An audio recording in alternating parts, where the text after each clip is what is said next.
I will never forget the way Vanessa smiled when she erased me from my own brother's wedding. It was not an angry smile. Anger would have been easier to understand. Hers was polished and almost tender, the kind of smile she used when a camera was pointed at her. "Why don't you stand by the bathroom wall?" she said softly. "It'll keep the family photos clean." Behind her, sunlight poured through the tall windows of the Vineyard reception hall. A string quartet played near the terrace. Servers moved between tables covered in white linen, crystal glasses, and pale roses. Every table had place cards. Mine did not. The chair that should have been beside my parents was occupied by a woman I had never met, the last-minute guest of one of Vanessa's cousins. My mother saw me standing there. My father saw me too. Neither of them moved. Ryan, my only brother and the groom, stood close enough to notice. Our eyes met for half a second before he looked away and turned toward the photographer. I did not argue. I walked to the gift table, found the cream-colored envelope with my handwriting on it, and slipped it back into my clutch. Inside was a check for $5,000. One of Ryan's groomsmen called after me. "Evelyn, where are you going?" I lifted the envelope slightly. "Don't worry," I said. "I'll stay out of the frame forever." Then I left. 3 days later, my phone showed 168 missed calls. Ryan had called from his honeymoon. So had Vanessa, my parents, Vanessa's father, the bank, and several numbers connected to Ryan's company. The final voicemail was from my brother. His voice was broken. "Evelyn," he whispered, "whatever you did, please undo it." What Ryan did not understand was that I had not destroyed anything. I had simply stopped holding it up. My name is Evelyn Walker. I am 35 years old, and I design structures meant to survive earthquakes. For most of my adult life, I found comfort in calculations. Steel behaves according to measurable limits. Concrete fails for identifiable reasons. A structure gives warnings before it collapses, even if the people standing inside refuse to recognize them. Families are more complicated. Families can place pressure on the same person for decades and call it love. I lived in a townhouse north of downtown San Diego and worked as a senior structural engineer for a respected firm. I earned enough to support myself comfortably. I had traveled alone through Greece, spoken at engineering conferences, and helped design hospitals, bridges, and high-rise buildings. My family rarely mentioned those things. They were far more interested whenever my younger brother Ryan announced a new idea. Ryan was 3 years younger than I was. From the time he was born, our household seemed to rearrange itself around him. When he struggled in school, my parents said he was creative. When I brought home excellent grades, they said they expected nothing less. When he quit his first job after 4 months, Dad called him ambitious. When I stayed at the same company long enough to earn a promotion, Mom warned me not to become too obsessed with work. Ryan's mistakes were temporary obstacles on his journey toward greatness. My accomplishments were proof that I did not need help. The difference shaped both of us. I learned to solve problems before anyone noticed them. Ryan learned that someone would eventually notice his problems and solve them for him. When I graduated from university, I received an offer from a large engineering firm in New York. It was the kind of position young engineers dreamed about: major infrastructure projects, international clients, and a salary that made me read the letter twice. I declined it. Mom had begun experiencing migraines, and Ryan was moving from one job to another. My parents told me the family needed someone dependable nearby. "Family comes first," Mom said. I believed her. Several years later, my company offered me a transfer to London.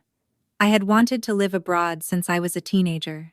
I spent 2 evenings studying neighborhoods, train routes, and rental prices before Dad asked me to meet him for coffee. "You're the stable one, Evelyn," he told me. "Ryan is still finding his footing. Your mother worries when you are far away." So I stayed again. No one forced me. That was what made the pattern difficult to recognize. My parents never locked a door or threatened to disown me. They simply wrapped every request in duty until saying no felt like abandoning the people I loved. Ryan was affectionate when he needed something. He called me Evie, remembered private jokes from childhood, and hugged me as though we were still children sharing snacks after school. When the crisis passed, he disappeared back into his own life. I paid parking tickets he had forgotten. I rewrote resumes he never used. I introduced him to people who could help him find work. Once, when he was between apartments, I covered 2 months of rent and told our parents he had solved the problem himself. I protected his pride because I believed that was what a good sister did. My parents rarely knew the full extent of my help. They did not ask because they trusted that whatever went wrong would somehow be handled, usually by me. One Sunday evening, I joined my family for dinner at my parents' house in Chula Vista. Ryan had recently begun dating Vanessa Monroe, and it was the first time she had attended one of our family meals. Vanessa arrived in a cream-colored dress and heels that looked too expensive for my mother's tiled kitchen. She carried a bottle of wine from a vineyard most of us had only heard about and greeted everyone with effortless warmth. She knew how to make people feel selected. Within 20 minutes, Mom was asking about her work in brand strategy. Dad was laughing at her stories. Ryan watched her with the pride of a man who believed her attention increased his own value. I tried to welcome her. I asked about her clients, complimented her earrings, and helped her carry dessert into the kitchen. She smiled at me, in a way that never reached her eyes. "So Ryan says you work in construction," she said. "Structural engineering." "Right. Buildings and things. Among other things. That must be very practical." The words sounded harmless, but I recognized the tone. Practical was what people called a woman when they wanted to praise her usefulness without admiring her. During dinner, Ryan described a business concept involving sustainable furniture and luxury interiors. He had no location, no supplier contracts, and no financing, but he spoke as though the company already existed. Dad leaned back in his chair. "This is what Ryan was born to do," he said. "Build something with the family name." Mom reached across the table and squeezed Ryan's arm. "He has always had that spark." Then she looked at me. "And Evelyn has always been the good one, the one who keeps everything steady." Vanessa smiled. "Every family needs someone behind the scenes."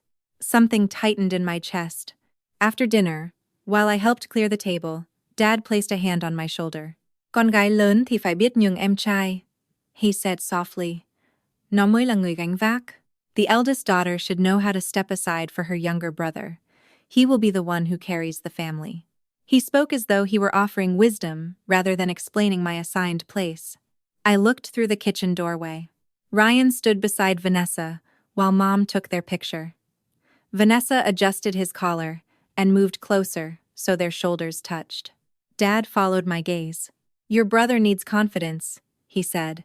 "You have always been strong enough without attention." That night, I drove home thinking about support beams. People admire a building's windows, lobby, and shining exterior. They rarely think about the steel hidden inside the walls. No one thanks the beam. They simply assume it will continue carrying the weight. 3 weeks later, Ryan called and asked me to meet for lunch. We sat at a small bistro halfway between his apartment and my office.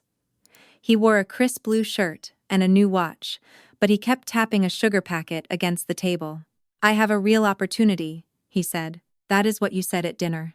"No, I mean real. I found a supplier. Sustainable wood, custom pieces, imported in small batches. There is a warehouse available near the port, and Franklin might invest once I prove operations are stable." "Franklin?" Vanessa's father. I had met Franklin only briefly. He owned stakes in several regional businesses and spoke less than everyone else in the room, which made people pay attention when he did speak. Ryan leaned closer. "This could change everything." I waited. He described the warehouse, suppliers, potential contracts, and profit margins. The numbers were optimistic, but not impossible. Then he stopped talking. His confidence collapsed into silence. "What do you need?" I asked. His eyes lifted to mine. "Just one signature." Then Ryan asked me for the one thing my family had spent my whole life training me never to refuse. Ryan did not call it a rescue. He called it an opportunity for me to believe in him. The bank was willing to approve a revolving business credit line for R&R sustainable interiors, but only if someone with reliable income and strong credit guaranteed it. The company could draw from that line to pay suppliers, freight charges, payroll, and operating costs, then repay the balance when client revenue arrived. Ryan's financial history did not qualify. Mine did. "I'm not asking you to invest," he said quickly. "You won't own part of the company. Your name just gives the bank confidence until I build a track record. That means the bank can pursue me if you fail to pay. It will never come to that. That is not an answer." He rubbed both hands across his face. Franklin wants to see stable financing before he commits. Once he invests, the credit line becomes a backup. You will barely be exposed. "Does Vanessa know you are asking me?" His pause lasted half a second too long. "She knows I am arranging financing." "That was not my question. She doesn't need every detail. She is planning the wedding, and money makes her anxious." They had been engaged for less than a month. I asked Ryan to send me the complete agreement. He smiled with relief, mistaking my request for acceptance. "You're saving me, Evie." I said I would read it. That afternoon, I forwarded the documents to Mariana Holloway, an attorney I had met during a construction dispute several years earlier. Mariana had since become one of my closest friends, though friendship never softened her professional advice. We met in her office 2 days later. The agreement lay open between us, covered in yellow tabs. "You are not signing this without understanding exactly what it does," she said. "I know what a guarantee is. You know what the word means. That does not mean you understand how many ways your brother can turn it into your problem." She pointed to the first marked section. "This is a continuing guarantee. It covers future advances under the revolving line. Every time the company borrows more, your exposure can increase, up to the agreed limit. Can I withdraw later? For future advances, yes, if you give proper written notice according to the agreement. But revocation would not erase responsibility for money already advanced while your guarantee was active. So I cannot walk away from existing debt." "Correct." She turned another page. "The credit agreement also allows the bank to suspend future advances if the continuing guarantee is revoked. That means your brother cannot assume the unused credit will remain available after you withdraw." I read the paragraph carefully. Mariana continued. "You are not a partner, shareholder, or manager. That protects you from some obligations, but it creates another problem. You could carry considerable risk without having control. I requested access to monthly financial reports. Put that request in writing. Also prohibit Ryan from using your name in investor materials without your written consent." I looked up. Why would he do that? Because founders under pressure sometimes describe support more generously than the documents allow. Ryan is careless. He is not dishonest. Mariana held Megaza. Carelessness becomes dishonesty when someone benefits from refusing to correct it. I did not like the sentence, perhaps because part of me already understood it. She tapped a paragraph near the end. "This clause is important. You can revoke the continuing guarantee prospectively. Future advances only. Keep a copy. Keep every email. If you sign, make Ryan agree that no new loan, renewal, or representation involving you can occur without notice." I smiled weakly. "You make it sound as if I should prepare an exit before I enter. The best time to find a door is before the room catches fire." That evening, Mom called. Ryan had already told her I was hesitating. "Your brother is finally building something," she said. "Why are you making him feel ashamed for needing help?" I asked questions about a legal obligation. "You understand paperwork better than he does. That is why he came to you." Dad spoke in the background. "One time," he said. "Help him this one time." The phrase had followed me through most of my life. One ride. One payment. One introduction.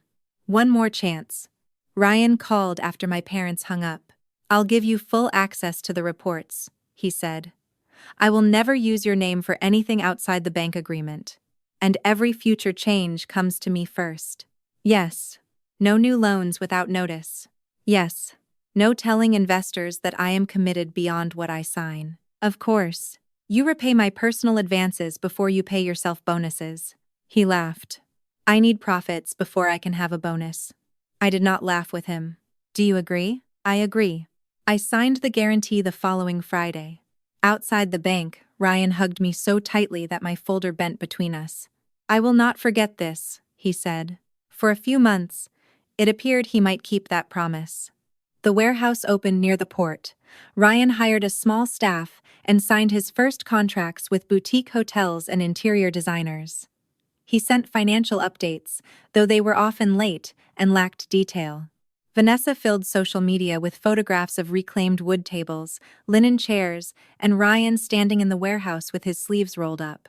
She called him a visionary. My name never appeared. I told myself I preferred it that way. Then a supplier shipment was delayed. Ryan called after midnight. I need to float payroll until the client payment clears. How much? 5,000. When will you repay it? 2 weeks. I transferred the money. He repaid 2,000 and asked me to roll the rest into the next month. Several weeks later, customs fees exceeded his estimate. Then a hotel delayed payment. Then a forklift needed repairs. The emergencies always sounded temporary. Ryan always promised that the next contract would solve everything.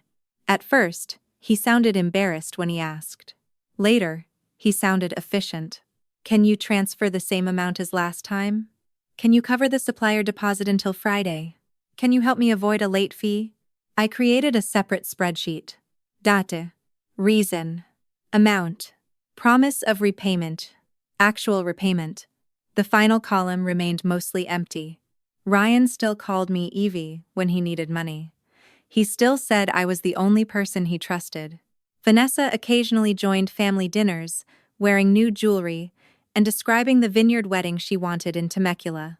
She talked about flower walls, imported roses, custom menus, and a photographer whose fee made my mother blink. I wondered whether she knew Ryan's business had missed payroll twice. One evening, I asked him, "Does Vanessa know how tight cash flow is? She knows startups have ups and downs. Does she know I covered payroll?" He glanced toward the hallway to make sure she was not nearby. "There is no reason to stress her out. Franklin is interested. Once he invests, what exactly have you told Franklin? That we have secure financing. That is vague. It is also true." I reminded him of our agreement. "You cannot describe me as a partner or promise my support beyond the guarantee." "I know, Ryan. I know, Evelyn." His irritation surprised me. For the first time, helping him had become something he believed he was entitled to manage without my questions. A year passed. Then another 8 months. The company grew just enough to look successful and struggled just enough to remain dependent on rescue.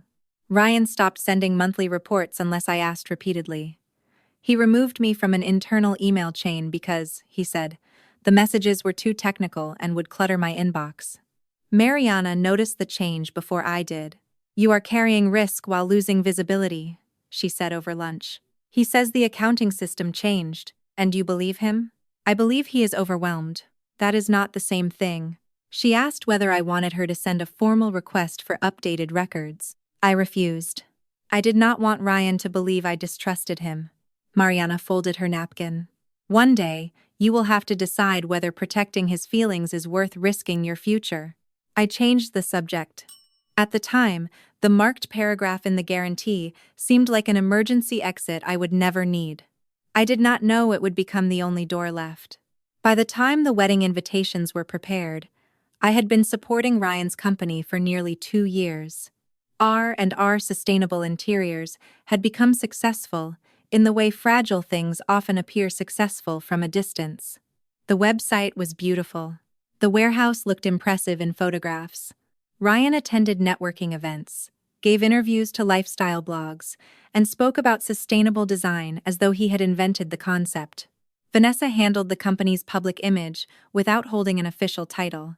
She arranged photo shoots, rewrote Ryan's biography, and carefully removed any reference to the early months when the company had nearly failed. At family dinners, Dad introduced Ryan as an entrepreneur. Mom displayed copies of his magazine features on the coffee table. No one mentioned that I still received urgent calls whenever payroll or freight bills arrived before client payments. Over those nearly 2 years, my assistance expanded beyond the guarantee. I covered part of the warehouse deposit when Ryan's funds were delayed.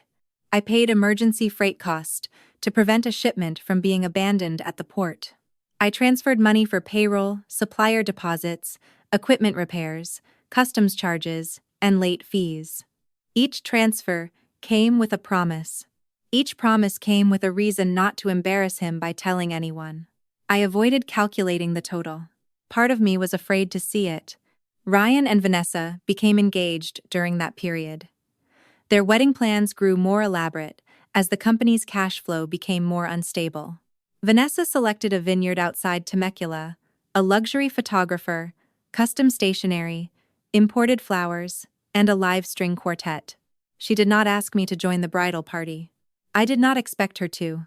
She did not invite me to the dress fitting either. When Mom mentioned it, Vanessa laughed.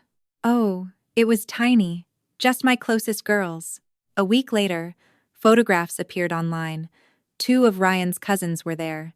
So was a teenage niece from Vanessa's family, whom she had met only twice. I said nothing. Then the bridal shower happened. I learned about it from Vanessa's social media page. Pink flowers surrounded a sign that read, "Celebrating with the women who matter most." My mother stood beside Vanessa. My aunts stood behind them. Linda Walker, a cousin I had grown up with, appeared near the edge of the frame. I was absent because I had never been invited. Mom called the following evening. "You would not have enjoyed it," she said before I asked. "There were silly games. How do you know what I would have enjoyed?" She sighed. "Do not make this difficult. Vanessa is under a lot of pressure."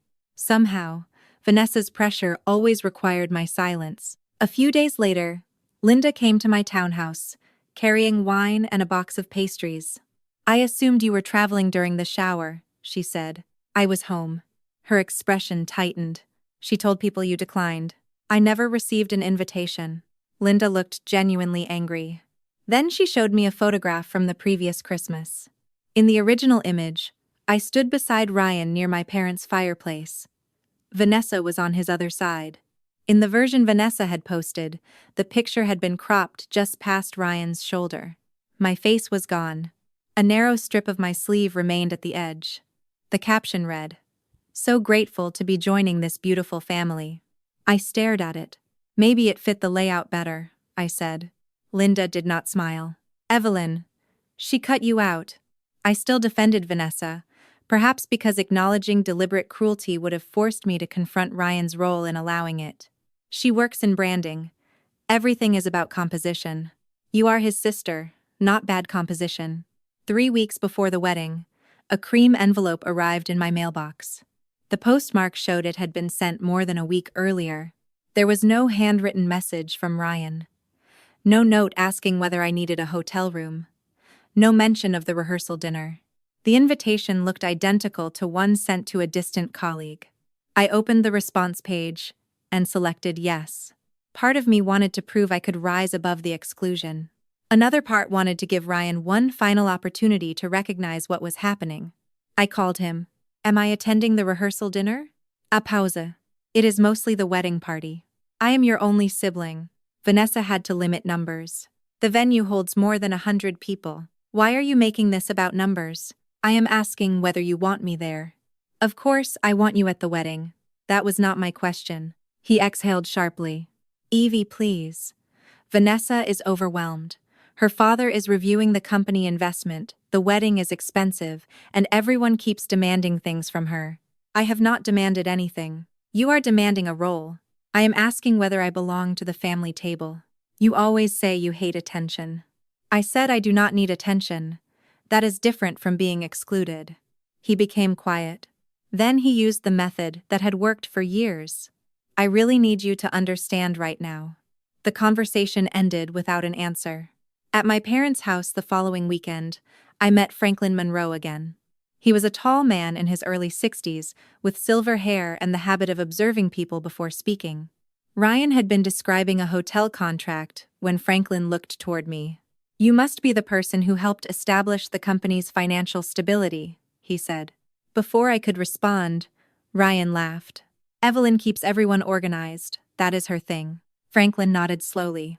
I was hoping we could discuss the next funding phase before the wedding. Vanessa appeared beside him almost immediately. "Dad, no business tonight," she said. "Evelyn hates talking about work at family events." "I do?" Vanessa linked her arm through mine. You are always telling us that you prefer your quiet little world. Her grip tightened for a moment. Ryan changed the subject. I noticed, but I did not understand. On the morning of the wedding, I drove to the vineyard alone. The property was beautiful rows of grapevines, pale stone buildings, white flowers, and broad windows overlooking the hills. I wore a slate blue dress and the earrings Mom had given me when I graduated from university. I arrived early because being late had always felt like a form of disrespect. Near the reception entrance stood an oversized mirror framed with flowers. Guest names were arranged by table. I searched once, then again. My name was not there. I approached a planner wearing a black headset. "Excuse me, I may be missing something. I'm Evelyn Walker." Her expression changed. "You're Ryan's sister." "Yes." She checked her tablet. There were some final seating adjustments. "Which table am I at?" She hesitated. "The west wall." I looked past her. The west wall ran beside the restrooms and a utility door. 4 folding chairs had been placed there without a table. One chair carried a handwritten card. It belonged to Tiffany, the guest of Vanessa's cousin. "I do not have a seat?" The bride's side had unexpected guests. "I am the groom's sister." "I know." She lowered her voice. The change came through the bride's office. I was told the family had approved it. I stood in front of the planner long enough for her to look away. Around us, the wedding continued assembling itself into perfection. Servers adjusted place settings. The photographer moved a floral arrangement several inches to the left. Guests posed beneath an archway while sunlight turned the vineyard hills gold. Every visible detail had been considered. My absence had been considered too. "Was there originally a seat for me?" I asked. The planner swallowed. "Yes." "Where?" "Table 3. With the groom's parents and immediate family." "And who has it now?" She checked the tablet. "Tiffany Brooks. She arrived with Marla Monroe." I barely remembered Marla. She was one of Vanessa's second cousins. A stranger's guest had replaced the groom's only sibling at the family table. I thanked the planner because politeness was a reflex I had not yet learned to control. As I approached the west wall, I saw my parents near the terrace. Mom wore a pale lavender dress. Dad stood beside her in a dark suit, smiling while the photographer adjusted his position. Mom noticed me. Her eyes moved from my face to the chairs beside the restroom. For 1 second, I expected her to walk toward me. Instead, she pressed her lips together and gave me the smallest shake of her head. "Do not cause a scene." Dad followed her gaze, then turned back toward the camera. Ryan stood near the center of the group. He looked handsome and nervous, the way grooms are supposed to look. When his eyes met mine, I saw recognition. He knew where I was standing. He knew something had happened. Then he turned away. Vanessa arrived carrying a champagne flute. Her gown was elegant, fitted, and expensive enough to cover several months of Ryan's payroll. She moved toward me with the confidence of someone who believed the day belonged to her in every possible sense. "Oh, good," she said. "You found your area." "My area?" The seating became complicated. "You gave my chair to someone's guest." She flew in unexpectedly. "I am Ryan's sister." Vanessa's smile sharpened. "And you are independent. You do not need everyone making a fuss over you." "I need a chair." She glanced toward the photographer. "Why don't you stand by the bathroom wall? It'll keep the family photos clean." The words landed quietly. That made them worse. She had not lost control. She had chosen them. I looked at Ryan again. He was watching now. Vanessa followed my gaze and lowered her voice. "Please do not make this embarrassing. Ryan said you would understand." Something inside me became very still. For years, I had imagined that strength meant enduring discomfort without forcing other people to acknowledge it. At that moment, I understood that my silence had not protected the family. It had trained them. They believed there would never be consequences for hurting me, because I had spent my life absorbing those consequences myself. I walked away from Vanessa. Mom intercepted me near the reception doors. "Where are you going?" "The gift table." "Evelyn, today is not about you." "I know. Then do not ruin it." I looked at her. "I do not have a seat. We can fix it later.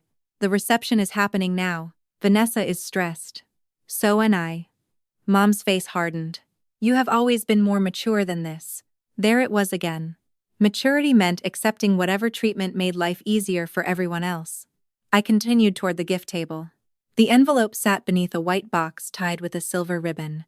I recognized my handwriting immediately. Inside was a personal note and a check for $5,000. I had chosen that amount because I wanted Ryan to have something meaningful after the wedding. I had imagined him using it for a home, a trip, or even his company.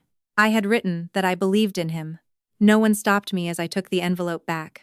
A few guests noticed. One of the groomsmen, a man named Jason, whom I had met twice, called after me. "Hey, Evelyn. Where are you going?" I turned. Vanessa had moved toward the terrace. Ryan stood beside her. My parents were watching. I held the envelope at my side. "Don't worry," I said. "I'll stay out of the frame forever." Then I walked through the doors. My heels crossed the stone terrace, then the gravel path leading toward the parking area. Each step felt less like leaving a wedding and more like exiting a role. Behind me, no one called my name. Halfway to my car, I heard quick footsteps. The planner caught up with me, breathing hard. "Miss Walker, wait." I stopped. Her face was pale. "I'm sorry," she said. "I should not show you this, but I do not want the venue blamed." She held out her tablet. An email thread filled the screen. The first message came from Vanessa. "Please remove Evelyn Walker from table 3. Seat Marla's guest there instead. Evelyn can stand near the west wall, or be placed wherever she will not be visible in the main family photographs." Below it was a reply. Not from the planner. Not from Vanessa's assistant. From Ryan. "Approved. Evelyn won't make a scene." The timestamp showed he had sent it 4 days earlier. I read the sentence twice. All morning, I had told myself Ryan might not know. I had imagined Vanessa managing the seating without him. I had given him the benefit of ignorance because ignorance could still leave room for loyalty. But Ryan had known. He had approved it. Worse, he had used my character as permission. "Evelyn won't make a scene." The planner spoke softly. "I'm sorry." I handed back the tablet. "Thank you for showing me." In my car, I placed the envelope on the passenger seat and turned off my phone. For several minutes, I stared at the vineyard in the rearview mirror. The tears never came. What remained was colder and clearer. I drove to the hotel where I had reserved a room for the weekend. The dress I had chosen so carefully suddenly felt like a costume from someone else's life. I changed into jeans, opened my laptop, and found the folder containing Ryan's business records. Transfers, statements, loan documents, emails, the continuing guarantee. For nearly 2 years, I had been the invisible structure beneath Ryan's visible success. I opened the latest account summary. The company had drawn heavily on the revolving line during the weeks before the wedding. Several supplier payments were scheduled for the following week. My name remained attached to future advances. I remembered Mariana's warning. The best time to find a door is before the room catches fire. I did not send an angry message to Ryan. I did not contact the bank directly. Instead, I wrote to Mariana. I attached the guarantee and the latest statements. Then I typed, "I want to stop taking on any new obligation. I will honor what already exists. Tell me what I can legally end." Before I closed the laptop, my phone lit up with a message from Mom. "You embarrassed your brother by leaving. We will discuss this after the honeymoon." Not one word about the chair. Not one question about whether I was hurt. I looked again at the email the planner had shown me. Approved. Evelyn won't make a scene. Ryan was right about one thing. I had not made a scene. I had made a decision. Mariana called early Sunday morning. By then, Ryan and Vanessa had flown to Maui. Their first honeymoon photograph appeared online before breakfast. 2 champagne glasses beside an ocean view, captioned with a sentence about beginning forever. I turned my phone face down. Mariana's voice was direct. "I reviewed the guarantee again. You can revoke it for future advances by written notice to the bank and borrower. What happens to the balance already drawn? You remain responsible according to the existing agreement. Revocation does not erase that." I understand.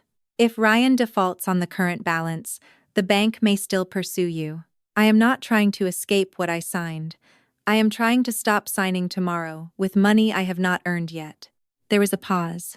That is the correct way to approach this. She explained each step. The notice would state that I was revoking the continuing guarantee only as to future advances. The bank would determine whether to freeze unused credit, request alternative security, or continue under revised terms. I could cancel the authorization, allowing automatic withdrawals from my personal account. I could stop making voluntary transfers. I could direct all company-related communication through Mariana. What I could not do was reach into the company account, reverse payments, or pretend the existing debt had disappeared. I want everything clean, I said. Then we do it slowly, carefully, and in writing. Mariana prepared a formal notice of revocation of continuing guarantee for future advances. I read every sentence. The document did not accuse Ryan of anything. It did not mention the wedding. It did not demand punishment. It simply stated that after the notice became effective, I would not guarantee new extensions of credit. I signed the final documents Sunday evening so Mariana could deliver them at the beginning of the business day. On Monday morning, the notice went to the bank and Ryan. The bank acknowledged it before noon. Because R&R Sustainable Interiors no longer met the lending conditions without my continuing guarantee, the bank suspended the unused portion of the revolving line pending review. The existing balance remained due. My existing exposure remained real. But the future had stopped expanding. I also revoked permission for the lender to draw payments directly from my personal checking account whenever Ryan's operating account ran short. Then I made the most difficult change of all. I stopped sending money. By Monday afternoon, Ryan was calling. I let the first call disappear into silence. Then another. His first text sounded confused. "Did you change something with the bank?" The second sounded urgent. "Call me. A supplier payment is waiting." The third attempted reason. "If this is about the wedding, we can discuss it when I get back." Then came accusation. "You are putting employees at risk." I forwarded the messages to Mariana. Ryan left a voicemail. "Evie, I'm not trying to fight. The bank says future advances are suspended because you revoked the guarantee. I need you to tell them this was a misunderstanding. There is a shipment waiting, and payroll is coming." His voice softened. "I know the seating was bad. Vanessa handled it. I should have paid more attention. But you cannot connect a family misunderstanding to the business." I saved the recording. An hour later, he called again. This time, anger had replaced humility. "You cannot destroy a company because you did not like your chair." The company had not been destroyed. It had lost access to money it could not obtain without my future. On Tuesday morning, a payment to an overseas supplier failed to release because Ryan had expected to draw additional funds from the credit line. The supplier placed the shipment on hold. By noon, the supplier demanded payment in advance instead of extending its usual terms. A hotel client delayed its final installment because delivery was uncertain. The bank requested updated statements, current receivables, and evidence of alternative financial support. R&R Sustainable Interiors had looked strong because every weakness disappeared into my checking account. Without that cushion, the cracks were visible within hours. Tuesday afternoon brought a voicemail from Vanessa. Her voice was sharp enough to cut glass. "I do not know what you think you are proving, but you need to fix this. Ryan has worked too hard for you to punish him over one awkward moment." In the background, Ryan said something. Vanessa covered the phone, but not quickly enough. "She always gives in," she said. "Her whole identity is saving you." The recording continued for several seconds before ending. I listened again. Vanessa had known. Perhaps not every dollar or legal detail, but she understood the essential truth. Ryan depended on me, and I had never allowed that dependence to create consequences. She had not underestimated my financial importance. She had underestimated my limits. Late Tuesday afternoon, an email arrived from Franklin Monroe. "Miss Walker, I understand there has been a material change in your financial commitment to R&R Sustainable Interiors. Before I proceed with the next funding phase, I would appreciate clarification. My understanding was that your guarantee and shortfall support would remain in place for at least another 2 years. Regards, Franklin Monroe. I read the message slowly. Shortfall support. Another 2 years. I had never used either phrase. I had never promised Franklin anything. In fact, I had never had a financial conversation with him. I forwarded the email to Mariana. She called within minutes. Do not reply directly yet. I never made that commitment. I know. How does he believe I did? That is what we need to determine. I remembered Franklin attempting to speak with me at my parents' house. I remembered Ryan changing the subject. I remembered Vanessa taking my arm and saying I hated discussing work. Mariana asked me to search for any message authorizing Ryan to describe me as a long-term financial partner. There was none. Could Franklin have misunderstood? I asked. Possibly. Her tone told me she doubted it. Or Ryan may have given him an understanding that was useful to Ryan. By Tuesday night, 3 days after the wedding, my phone displayed 168 missed calls. They came from Ryan, Vanessa, my parents, Franklin, the bank, vendors, logistics partners, and unfamiliar numbers connected to the company. The final voicemail was from my brother. Evelyn, he whispered. Whatever you did, please undo it. I looked at Franklin's email again. The wedding photograph was still open on my phone. Ryan and Vanessa smiled toward the ocean, protected by a future they believed I would continue financing. Then Franklin Monroe wrote to me about a 2-year promise I had never made. And for the first time, I wondered whether the wedding had hidden more than cruelty. My mother called again on Wednesday morning. This time, she used Dad's phone. I answered. Evelyn, she said immediately. What are you doing? No greeting. No apology. What do you mean? You know exactly what I mean. Ryan says the bank suspended his credit. The bank suspended future advances pending review. Dad's voice joined from the background. Because you withdrew. I revoked my guarantee for new borrowing. The current debt still exists. Do not hide behind technical language, he said. Your brother's company is in danger. The technical language is the reason I understand what I am responsible for. Mom inhaled sharply. You ruined their honeymoon. Ryan approved, putting me beside a restroom. This is not about a chair. You are right. It is not. Then why are you doing this? I laughed once, without humor. Because I finally understood that all of you believed I would continue sacrificing no matter how I was treated. You are being dramatic.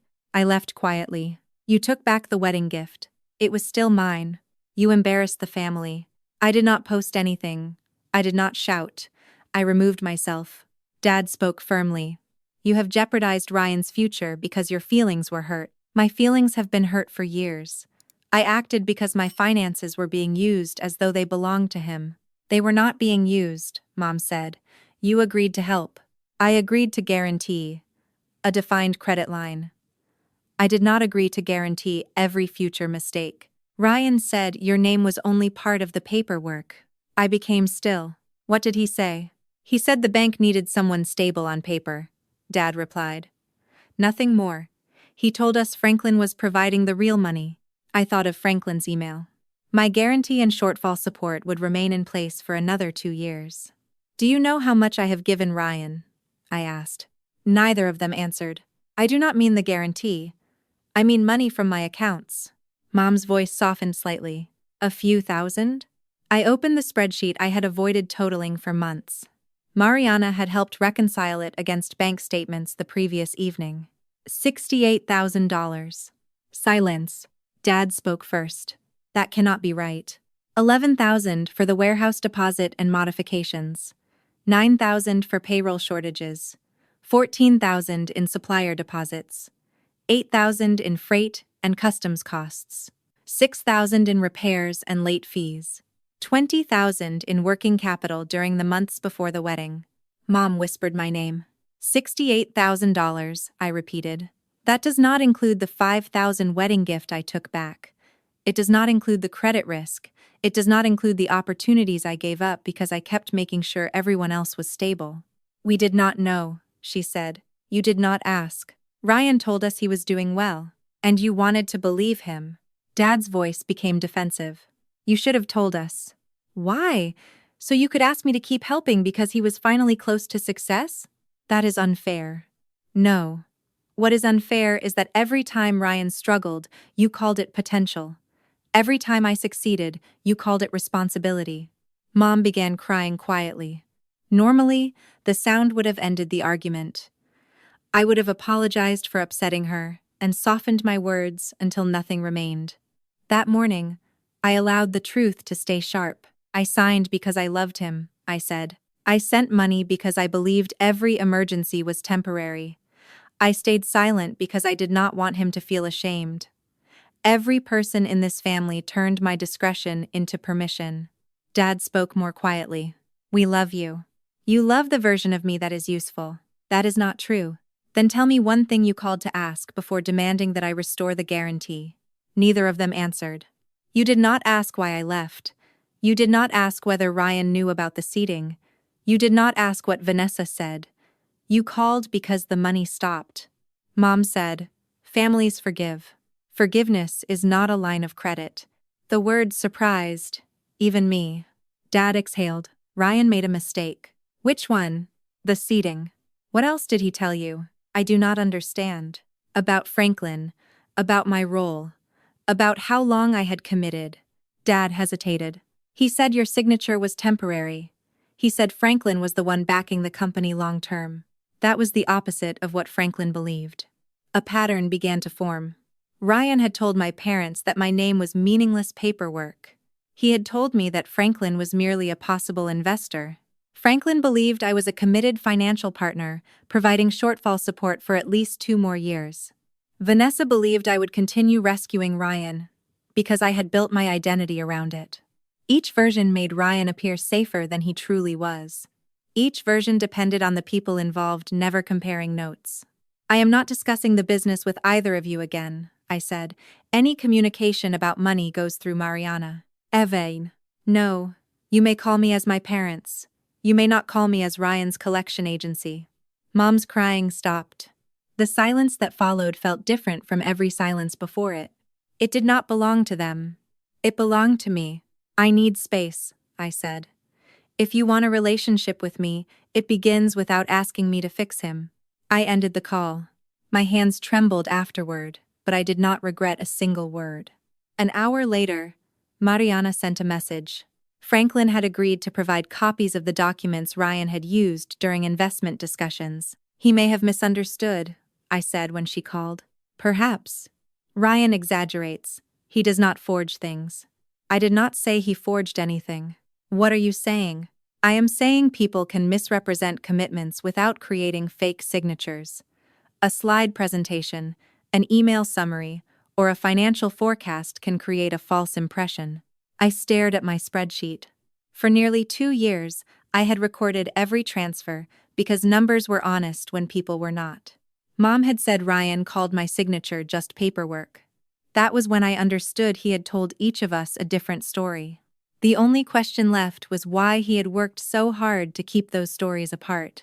I did not tell Linda about the bank. I did not tell anyone about Franklin's email. The first person outside my immediate family to contact me did so because of the wedding photographs.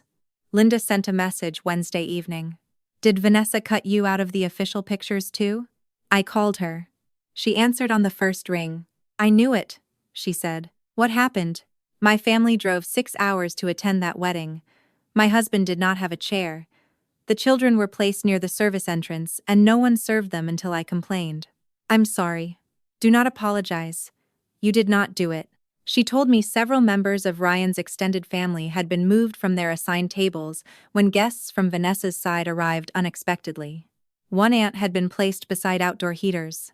A cousin's husband had been told there was no meal for him. Older relatives had been omitted from formal photographs because Vanessa wanted what she called clean family lines. I thought maybe it was a mistake, Linda said. Then I saw the album. Vanessa had posted a preview from the photographer. The caption read, "The day our forever began, surrounded by those who matter most." Ryan's family appeared in only 2 images. My parents were visible in the background of one. I was absent from all of them. Linda had also received a photograph taken by another guest. It showed me standing near the restroom wall before I left. The image was grainy, but the expression on my face was unmistakable. "You look like someone just told you that you did not belong," Linda said. "They did." I told her what Vanessa had said. Linda became quiet. Then she said, "I have something you need to see." A video arrived several minutes later.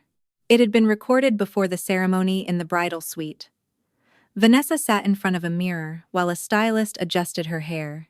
A bridesmaid asked about the seating changes. Vanessa lifted her champagne glace. "I told the planner I wanted clean lines," she said. "No clutter, no sad outfits, and definitely no sister-in-law ruining the bridal aesthetic." The stylist gave an uncomfortable laugh. "You mean Evelyn? She is sweet in that invisible librarian way, but she photographs like someone's accountant." Another bridesmaid laughed. "What if she complains?" Vanessa rolled her eyes. "She won't.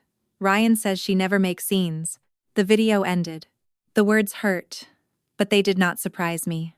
The surprise came from how many people had heard them and remained silent until the wedding became embarrassing for them too. Linda asked permission to share the photograph of me near the restroom with the family group. "I do not want a campaign," I said. "This is not a campaign. People are asking where you were. Tell the truth if someone asks directly. Do not mention my financial business." "I do not know your financial business." "Good." The next morning, comments beneath the wedding album began to change. "Where is Ryan's sister? Why are there almost no photographs of the groom's relatives?" We traveled across the state and were seated behind a service station. Someone posted the original Christmas photograph beside Vanessa's cropped version. Another relative shared a screenshot showing a last-minute table change. The story moved from the wedding album to a private family group, then to a public forum about disastrous weddings. Vanessa's pre-ceremony video appeared without my involvement. By afternoon, strangers were discussing the woman who had removed her sister-in-law from family photographs and seated her beside a restroom. I avoided most of the comments. Public approval can become as dangerous as public rejection if you need either one to know who you are. Ryan called from Maui. I let the voicemail record. "You need to tell Linda to delete everything. Vanessa is losing clients. Franklin has paused the investment. This is completely out of control." He sounded less frightened than furious. "You always said you hated attention. Now the entire internet is talking about you." His voice cracked. "Evie, I know I handled the seating badly, but the video is making us look like monsters." The truth was not making them look like anything. Their choices were becoming visible. I sent one message. I did not release the video.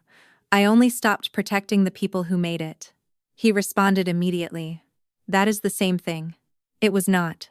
Later that evening, Linda called again. One of the bridesmaids sent another recording. She said. She says she did not understand what it meant at the time. The audio was shorter than the video. There was no picture, only voices and the sound of drawers opening inside the bridal suite. Vanessa spoke first. "Your sister cannot sit near my father." Ryan answered. "She is at the family table. Then move her." Vanessa. "If Evelyn talks to him about the company before the funding closes, your numbers fall apart." Ryan lowered his voice. "She won't bring up business at the wedding. You do not know that." A pause. Then Vanessa said, "Keep Evelyn away from my father until the funding closes." Ryan sighed. "Fine. She won't make a scene." The recording ended. I sat motionless at my kitchen table. The wedding exclusion had never been only about photographs. Vanessa's cruelty was real, but it had also been useful. Keeping me near the restroom meant keeping me away from Franklin. Ryan had not merely tolerated my humiliation to please his bride. He had needed me isolated. I forwarded the recording to Mariana. She called immediately. "Franklin's attorney is sending the investment documents tomorrow morning. What do you think we will find?" I do not speculate before reviewing evidence. That is lawyer language. "Yes, Mariana." She exhaled. "I believe Ryan needed Franklin to think one thing and you to think another." I looked at the photograph of the family table. My empty chair had seemed like the clearest symbol of my place in their lives. Now I understood it had served another purpose. It had prevented two people from having a conversation. Then Vanessa's voice returned to me. "Keep Evelyn away from my father until the funding closes." The following morning, Franklin sent us the promise I had never made. Franklin's documents arrived through Mariana shortly after 9. There was no forged signature. For a moment, I felt relieved. Then I began reading. The investor presentation described R&R Sustainable Interiors as a rapidly growing company supported by 3 pillars: recurring client revenue, a revolving credit facility, and long-term financial backing from a committed private guarantor. The next slide identified that guarantor: Evelyn Walker, senior structural engineer, long-term financial partner, and family stakeholder. I read the sentence twice. I was not a partner. I held no equity. I had never authorized the use of my professional title in Ryan's presentation. A financial projection showed that cash shortfalls during the following 2 years would be covered through continued advances supported by my guarantee and supplemental personal funding. In an email to Franklin, Ryan had written, "Evelyn has supported the company since its beginning and has committed to maintaining both the guarantee and shortfall coverage through the next growth phase. She considers this a family investment and has never indicated any intention to withdraw." He had not written that I might continue. He had written that I had committed. Another email explained why Franklin had never spoken with me directly. Evelyn prefers to remain silent and behind the scenes. She has authorized me to handle all business communications on her behalf. I had authorized no such thing. Franklin had replied, "I would still like to confirm the arrangement with her before final funding." Ryan answered, "Of course. The wedding weekend may be the easiest opportunity." 3 days later, Vanessa emailed him about moving me away from the family table. The timeline was unmistakable. Franklin had intended to speak with me at the wedding. Ryan knew one direct conversation would expose the difference between what he had promised and what I had actually agreed to. Vanessa wanted me removed from the photographs because she considered me visually inconvenient.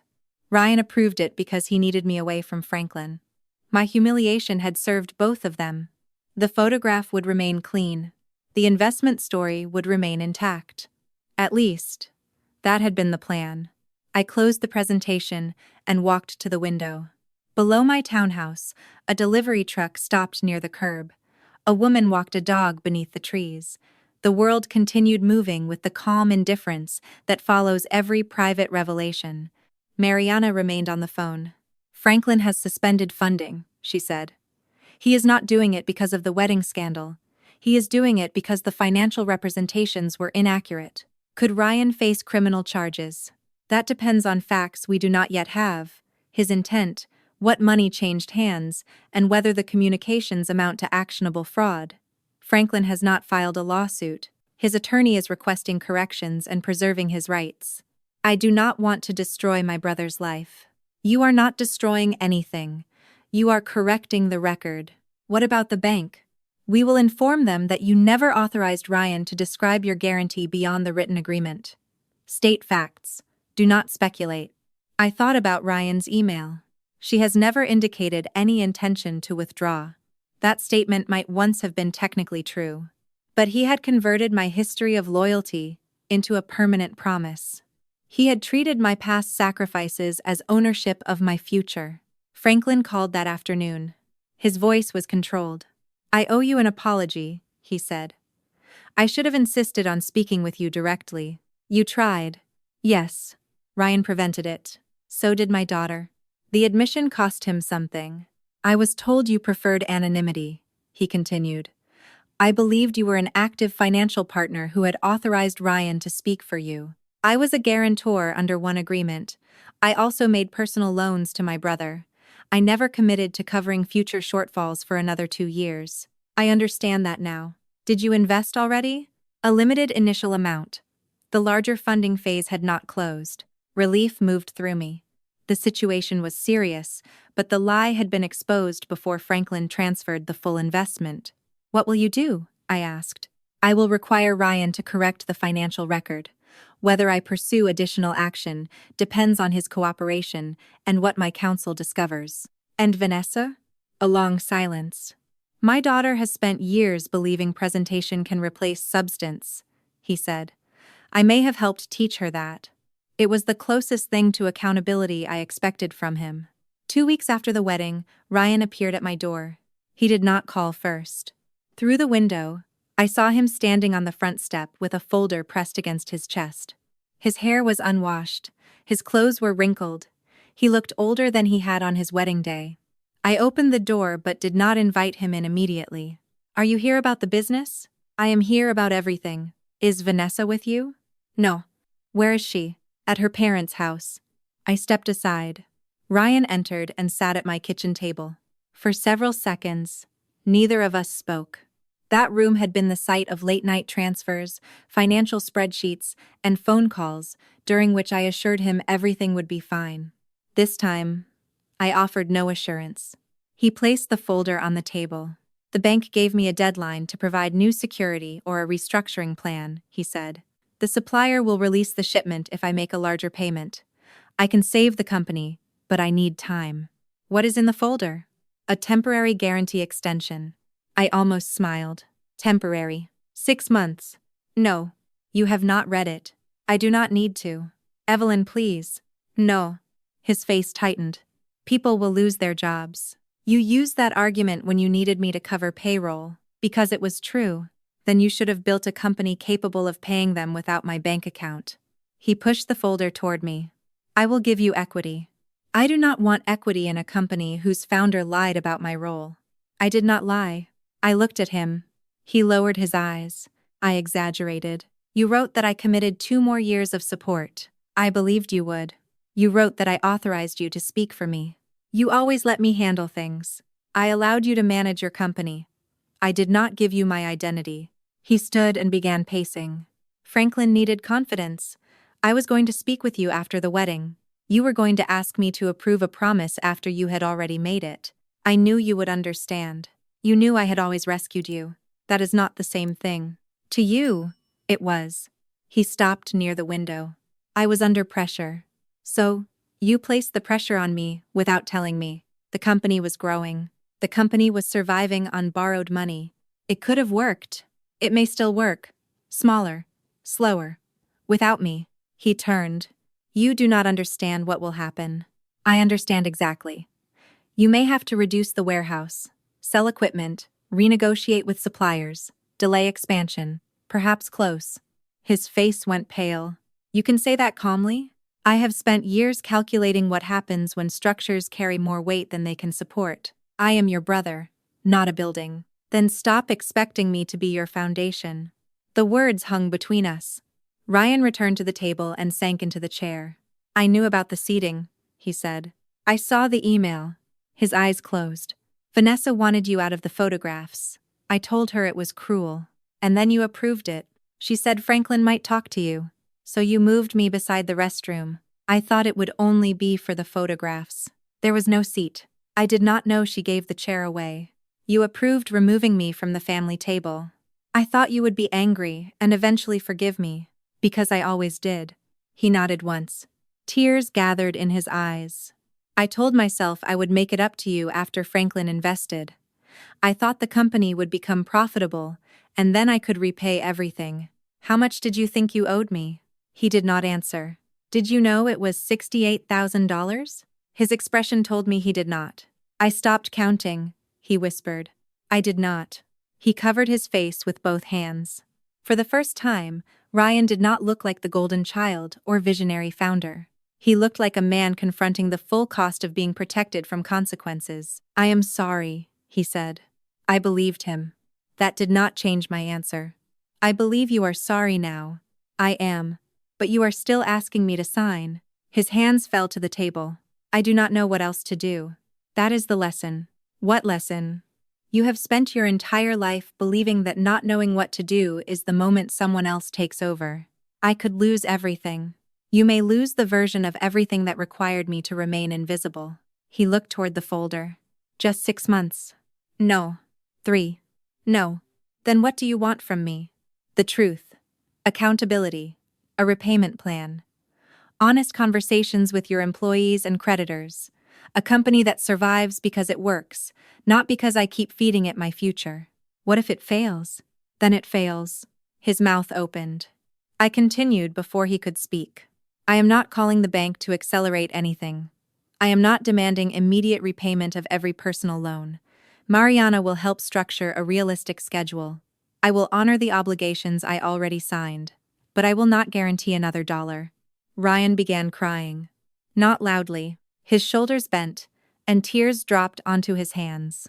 A younger version of me would have crossed the room. I would have touched his back and promised we would fix everything together. I remained in my chair. I thought you would always be there, he said. I was. You know what I mean.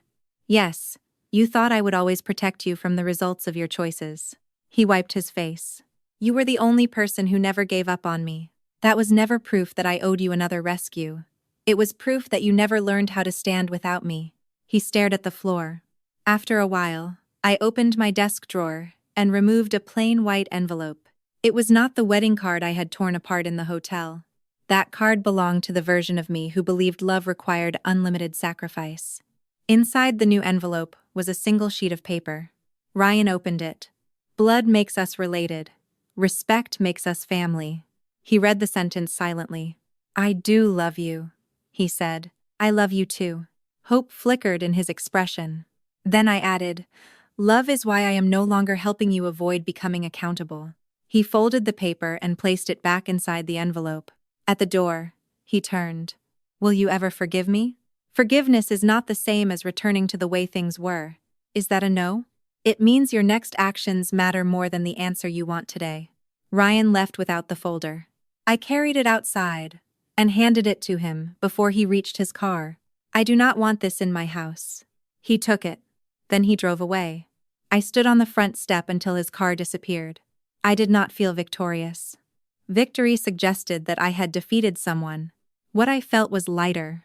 For the first time, I had allowed Ryan to carry the weight of his own life. The following morning, I opened a drawer in my home office.